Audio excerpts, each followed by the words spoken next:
যে কোনো স্ফুলিঙ্গ থেকে পরিবর্তনের প্রারম্ভ হতে পারে। ভালো এবং ক্ষমাশীল হয়ে আমরা তাদেরকে পরিবর্তন করতে পারি এই পদ্ধতির সাপেক্ষে। আমরা আমাদেরকে রূপান্তর করতে পারবো নিশ্চয়িতভাবে। আমরা যদি অন্যদেরকে সম্মান করি এবং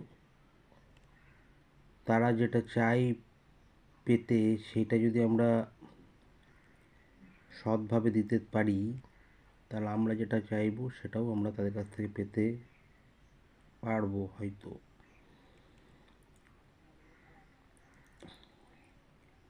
কিন্তু আসল কথাটা হলো, কিন্তু আমরা